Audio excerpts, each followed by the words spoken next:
Control shift G will just switch it to the whatever's on Stuff the display. like that. So I might just tell you to switch back and forth. Yeah. Is there a heckler section?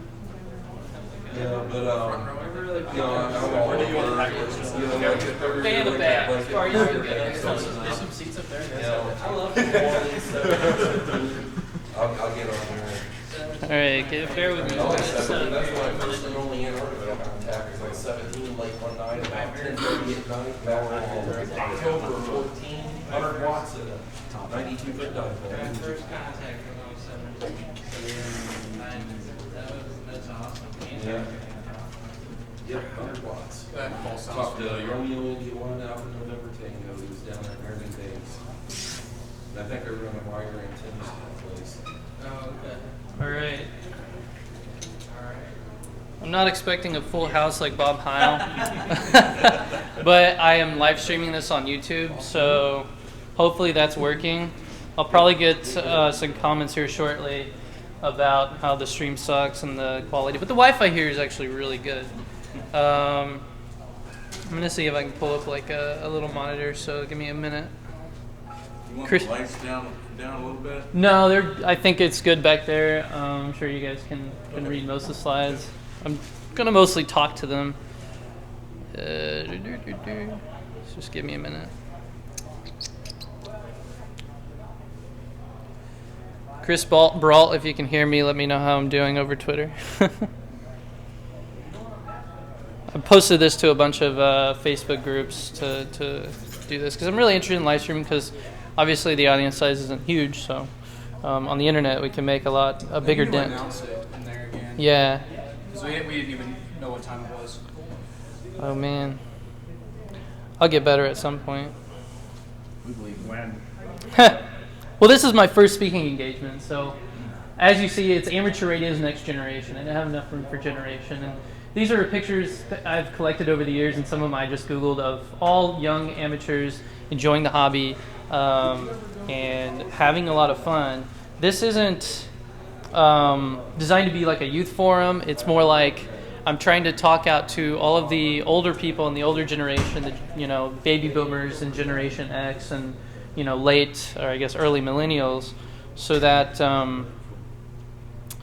we can proceed with amateur radio's future. Because right now, as we're sitting, there's a lot of hams checking out. So I'm looking at the stream and it looks good. Good. All right, where's the clicker? Here's the clicker. All right, so here's me, and this is a testimony of basically what ham radio has gotten me in my life. In the beginning, I started a YouTube channel. I got into ham radio basically because I was interested in walkie-talkies, and a lot of people nowadays have just like taken walkie-talkies like FRS and CB radio and moved into the ham radio world. So like at 5 years old, I would learn, I would use like HTs, or I would use like toy walkie-talkies my dad bought from a toy store. And I would never stop talking to him over that walkie-talkie. In fact, I wouldn't talk to him without the walkie-talkie. And I'd go down the street, I'd go down the block, and I'd try to get as much range out of it because I was just so fascinated at this magic.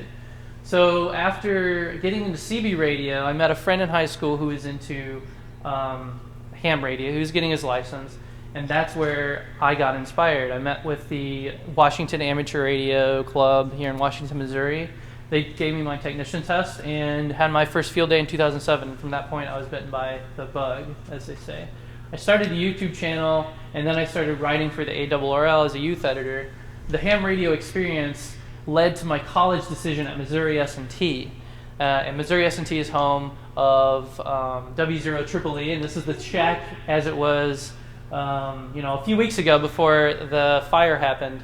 At Rolla at the Emerson Hall. So all the shack is now gutted, but they're remodeling it. We actually have the whole contingent of W0SSC in the room with us today, so that's really great. I'm sorry, is that the EE building? Yeah. Wow, I didn't know that. Yeah, the EE building caught fire, the roof did, so they're remodeling the whole thing now. It didn't burn down, luckily, so. Oh, right. I mean, some people would have rather.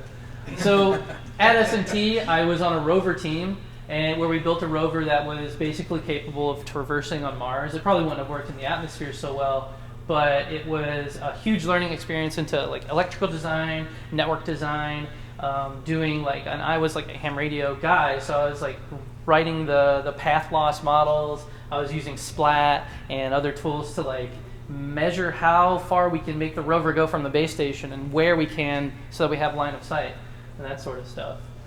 I worked at the very large arrays, you see in the background, and then I got a job with Boeing in St. Louis on the F-15 communication systems team. I've been to Yoda Camp in Austria, and we'll talk about that, but that's a huge gathering of young hams in IRAU Region 1, which is Europe and Africa, who promotes youth and do a yearly camp. So we'll talk about that. So that's kind of my story, and I want to be able to give ham radio as a prescription to all the youth out here to be able to follow in those footsteps to either get a career, have a really fruitful life, and also vice versa, getting more youth into ham radio from our perspective as Elmers.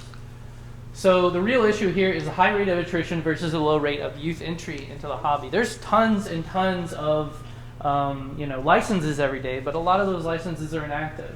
You have an aging population with the silent generation approaching their finality, and those guys are from like radiomen from the Army and the introduction of commercially viable radios like Heathkit, Swan, Drake, that sort of stuff. And then 80-90% of baby boomers will be SK in the next 25 years. And those guys are from CB, Carphone, Autopatch, Korean veteran war, Korean and Vietnam War era. So that's like the source of all the hams right now, like the majority. Nowadays with the millennials, most hams are either into MCOM, or they have scouting interest, or the most common thing I hear is that my dad was a ham, and people just got interested from that. So at this point, though, ham radio, the technology has been surpassed by the internet. So now you can communicate around the world using Skype. And that's even more important for Generation Z, which is after the millennial. People are being born now and into the next couple of years. They're born in the internet and raised on the internet. So we need to think of ways to bring the internet into ham radio and ham radio into the internet and kind of mesh these two things to see like where we can meet, Go ahead and hit Shift Control Z and we'll just pull up the slides here. I hope it worked. So how do we fix this, these issues? Well, I've been listening a lot to podcasts, and there's a podcast by... Should it do it here? Yeah, I mean, it shouldn't show anything. Oh. If you hit Control Tab, or Alt Tab, should see... All right, hit Control Z. Or Control Shift Z, sorry. Control Shift Z. Yeah, okay, now Alt Tab back to the... There. Okay? Yep. Sorry about that. Alt F4. I'm new to this technology, the slide streaming thing, so bear with me. So I've been listening to this podcast, and I met this guy, Brooke Allen, in 2BA. And he's written for the National Contest Journal, and he has a really, really unique perspective on the future of ham radio and using game theory to make ham radio really fun. Game theory is basically the idea of getting yourself into a state of flow where you are very invested and interested in what you're doing, but not too bored and not too stressed out. It's like this perfect state, like where you're playing a video game and you're just getting to the level up, and finally you level up, and then you're back down and you're working up. And so I'll show you a picture in a minute. But the way I see it at the top level, so for example, the ARRL, the IRAU, or large regional amateur radio clubs, they're the guys who need to generate think tanks to figure out how to gamify ham radio, make contesting more rewarding, more incentivization, more marketing towards young people and colleges and schools, and promoting education, incentivization by scholarships. And we'll talk about that. And then continuing the development on. And then at the lower level, where I'm trying to get at with this talk, is things like the SLSRC, and you as a Elmer or a person is to facilitate, generate a one-on-one connection with a young person or a group of young people. Facilitating an emotional engagement will help, will really seat that. That's basically me going to field day and sitting behind a radio and hearing all these tons and tons of hundreds of voices and figuring out how to operate the radios and then make contacts and log them and all that. It was all really high stress, but it was also really rewarding because I was hearing states, countries, far away from here, which was just like really magic to me. From that, thoughtful amoring and going through the licensing process very patiently and following up and not letting go of like whoever you helped, because then you can see and try to set the hook in the future so that they don't just like run away and do some other fun stuff, right? We want to keep them. So on the emotional connection side, I'll talk about this. Bewilderment plus fascination equals, or plus applicability equals captivation. And by applicability, I mean, how is ham radio applicable to what a young person's doing? So what I mean by that is, think of contesting, for example. Contesting is a game, and it can be very accessible and applicable to a young person based on the skill level of that person and how hard it is to operate the station. So what I'm kind of envisioning is easier ways to operate a station so that young people can contest easier, and also different contest categories and systems and things that we're not used to but need to think up of to gamify, like I was saying earlier. And there's this anecdote I want to talk. Brooke Allen mentioned this, and this is what I said earlier in the contest, National Contest Journal. His son and himself are going to a science conference, and they had a decision between taking his car, Brooke's car, or his son's car. And so they were like, hey, which car should we take?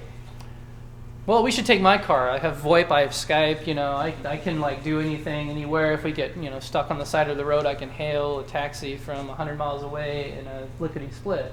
Brooke's like, well, why don't we take my car? And he's like, why? His son. Well, I have a box under my seat that's full of magic.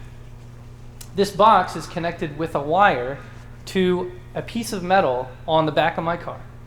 And the box is also connected to a microphone, which takes the sound particle, the sound waves from my voice, and converts those into magic, and then sends that magic out over this piece of wire, which sends that signal all the way around the world, maybe even a dozen times, where you can hear other magicians, or other magicians with these magic sticks and magic boxes can pick up this infinitesimally small signal that has traveled thousands of miles, amplify it, and hear it through a speaker. There's no infrastructure, there's no Skype, there's no data plan, it's all free, and I've worked this up over, the course of however long it takes you to build a station. And it's just really cool. And so the kid's like, well, why would I want to do that? Because it's freaking magic. And so he was like, okay, fine, we'll take the car. We'll take your car and play with this ham radio thing. And so they did. They contacted stations from Argentina, Antarctica, Colombia, Europe, England, that sort of stuff. And that's when it immediately became realized where you can't use Skype to just talk to random people. And sometimes it's not even about talking to random people. It's just about the idea of it, the challenge of it. It's not always there. It's propagation. It's here or there. And it's maybe not here. There's a solar flare and it's not there. That challenge is really, really interesting, and that causes a state where you can get into flow.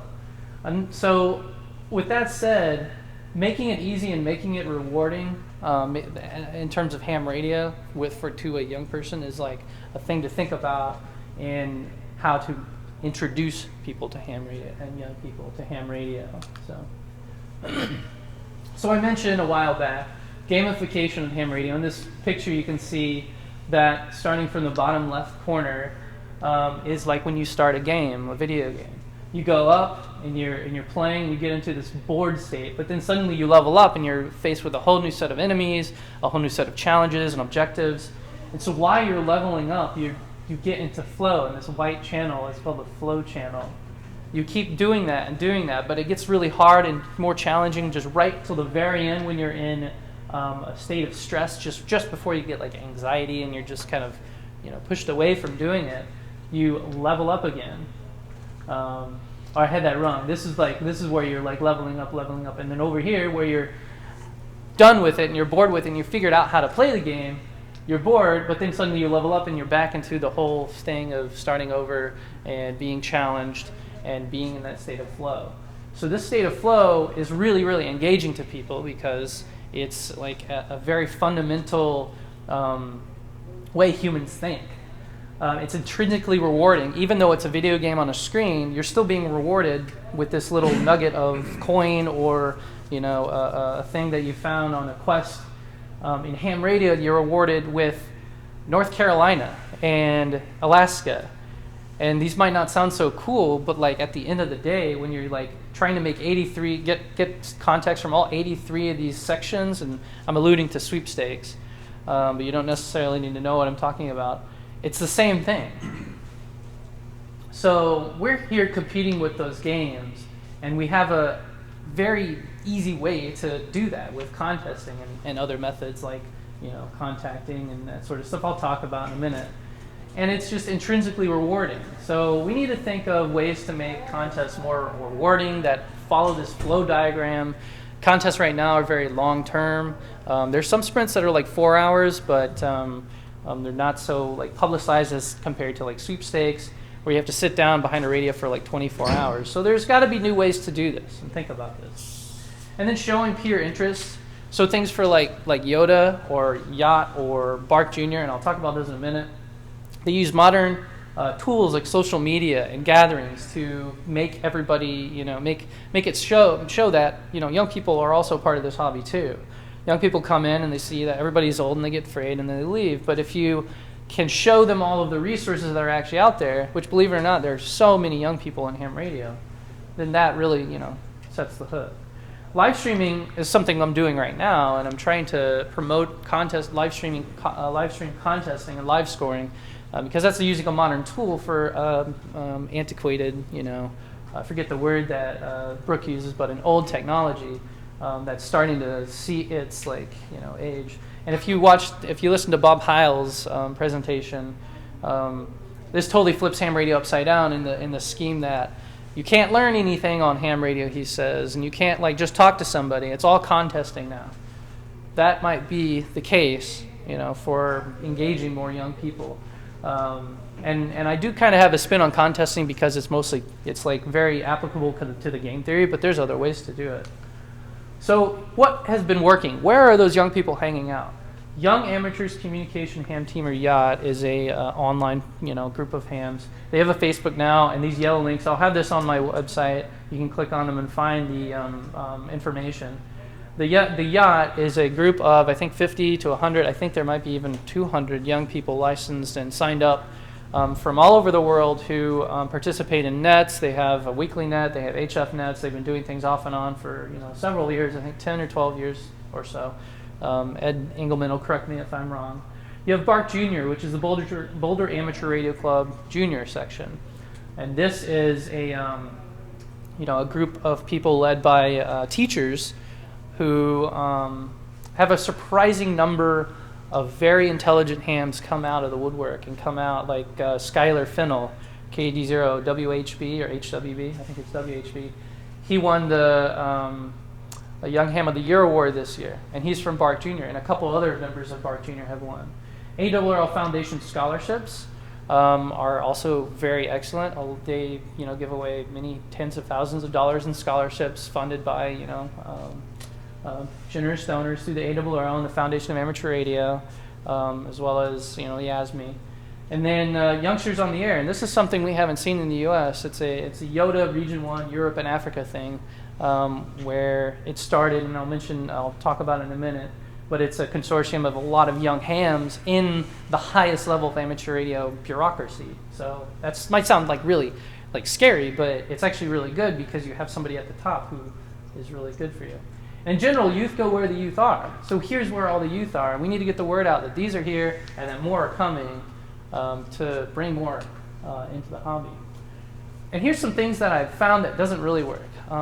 If you go to a meeting and you ask, how do we get more youth involved? You'll hear things like, well, we need to promote more digital modes and PSK 31, and kids like CW, but believe it or not, you can promote all you want, but you need to show it. You need to demonstrate. You need to have a catch, and you can't just say hey kids, PSK 31 lets you use your computer. And it's well, I have Skype for that. So you always have to have kind of a comeback, a magic story, so if you will. Pasting flyers for field day in your area schools also doesn't work because you'll walk up to your bulletin board and see field day and you're like, and you won't even know what it is. So, and forgetting that you're talking to an audience that has a ton of competing interests. As a young person, you're in high school, you have girls and boys and football and band camp and that sort of stuff, competing with, this ham radio thing. So you got to remember not to, don't worry if you're not getting every single young person interested, because some people will become football players and some people will become electrical engineers and some will do other things. So I'll go through different ideas for the different age groups, and I'll start at pre-high school, more like middle school, I should say. Because beyond that, you don't want to interfere too much. But there's some exclusions, like the Hope Lee family, or the Lee family, and Hope Lee is one of them. And I always forget the names of a couple other. There are a whole family of hams that are very, very successful in using ham radio and homeschooling and all of this to make a very, very awesome contingent of a couple young hams, and they're inspiring tons and tons of people. So that's been really good. But for the general population, kids who go to school, public school, it's technically challenging to create interest in young people at this age because it requires a lot of elmering and facilitation. Kids at that age are not seeking, hobbies. It's easier to do to connect science theory, things like the atmosphere, the ionosphere, using amateur radio as a tool to demonstrate that there is this thing around the globe that reflects radio waves. And then scouting. Scouting starts at around this age, and that's been a really solid thing for ham radio. And I have Morse code up here because imagine a lot of young people this age learn Morse code to transfer secret messages. But what if you got somebody who learned Morse code and then showed them the CW band during the ARRL DX CW contest? It would probably, I feel like that would be a mind-blowing experience. So I'll talk about scouting. I don't have much to say about it, just that it's been really active and successful in amateur radio. Every year they have Jamboree on the air, which this year some million young people were exposed to ham radio during Jamboree, and that's worldwide. So that's something to keep up, and it's really good to leverage the ideas from the Boy Scouts and the scouting agencies across the world, how they've been doing ham radio. And how they've been they have a patch. So there's an incentive. There's a reward. If you learn ham radio, get your license, you get a patch. That right there is gamification. You get a reward for, doing something difficult. Now in high school, this is where competing interests like girls, boys band, that sort of stuff comes in. So, but this is also where those competing interests are all laid out on the table. So you have FCCLA, FAA, or FBA, all these, 3-4 letter acronyms for all of the debate team, band, football. Ham radio clubs can be a part of that. But not just that. Think about FIRST Robotics. Every robot, if it's not connected to a wire, has a wireless router on it. And ham radio has a ton of resources and expertise and materials for connecting robots to the Ethernet or to the ether using radio waves, and that's kind of my analog to Mars rover, where I talked earlier about how I got into Mars rover. Competitive ham radio teams, I would love to see this because in Europe there's a ton of youth teams that are basically contesters, and as well as orienteering, basically doing amateur radio direction finding in a competitive sense, where you have maybe 50 participants and 5 beacons on a map. They're unmarked. There's probably a radius that shows where these beacons are, but you have to go find them and use amateur radio direction finding techniques to locate them precisely so that you can punch a card and then run off to the next one. High altitude ballooning is also really strong too. It's a really fun thing to do. That's gets a lot of news coverage, gets a lot of interest generated in the media and populace, and also has that ham radio part. Can you go ahead and hit Control-Shift-G again? Hopefully it'll switch over. And college is a big potential part. I'm checking the stream again of amateur radio. Yeah, go ahead and Alt-Tab to the, there we go, good. College has a massive potential of amateurs, C word, because you have, again, those competing interests and a lot of basically a fresh slate of what do I want to do now? Do I want to join student council? Do I want to do electrical engineering? Do I want to do Theater. Well, at W0EEE, for example, we had a ham radio club and a huge tower and a huge room and a whole bunch of equipment. And basically, that's why I went to S&T, because they had that. And it was also an engineering school, and that's something I wanted to get into because engineering is a really good, thing. My dad said that would be a good thing to do, so I did. And that turned out to be very, very strong. In college, rivalry promotes competition. So just this last year, in 2016, K0D is a special event, Kicking Out Depression. And it was University of Texas and Texas Tech who competed to make the most contacts on this special event. That created a huge amount of interest. They got on all the podcasts, all the live shows, and promoted PTSD awareness, and they generated a lot of money. I think this year they're kind of having trouble keeping up with it, but we'll see how they work in the future. It's also very relevant to EE coursework, and I should also mention STEM, science, technology, engineering, math, and it's not just relevant to EE, it's relevant to English and history and geography and all these other divisions of courses. It allows for a lot of easy networking for future careers. So these two bullets here kind of combine easy networking and career implications, because when I got my internship, I was contacted at the Very Large Array, this big radio observatory in New Mexico that basically makes all the pictures of galaxies that you see that aren't in the visual, that aren't captured by Hubble. And they contacted me because I had ham radio listed on my resume and all this like W0EEE repeater experience, building some antennas here and there just for fun. And nothing I did nothing I did at college was actually relevant to that internship, where I was basically an RF engineer. I would walk around with a spectrum analyzer looking for people with cell phones, because those cell phones would interfere with the science. Basically, think of it, if you had a cell phone on the moon, if you took your cell phone, you were up on the moon, you try to make a call, and all the VLA dishes, and this is like 28 dishes pointed at the moon over a 13-mile area, it's massive, the whole VLA would break. So imagine now that phone 186,000 miles away, or give or take, I forget how exactly far, on site. Like, once you have phones on site, their harmonics spread all over the place, and now all the science is messed up. So you don't get any pretty pictures of black holes and galaxies. So that was my job, is to find people with cell phones using a little direction finding thing, and that would beep whenever I got close to somebody with a cell phone, and they'd be like, "Oh, am I getting irradiated? Is that going to give me cancer?" And I'll be like, "The cell phone might, but I'm not." So Bob Howland's thing mentioned the new CEO, Tom Gallagher, in Y2RF of the ARRL. He recognizes this, loss of amateur radio youth, or lack of amateur radio youth, and he's helping start the Collegiate Amateur Radio Initiative, which me, Sam Rose, Scott Westerman are a part of, W9WSW, I think, and he's at Michigan State, to develop ham radio in the college scene. We don't really know what this is. This could be, just a lot of promotional stuff. Basically, right now, it's a Facebook page. If you go to facebook.com/ARRLCARI, and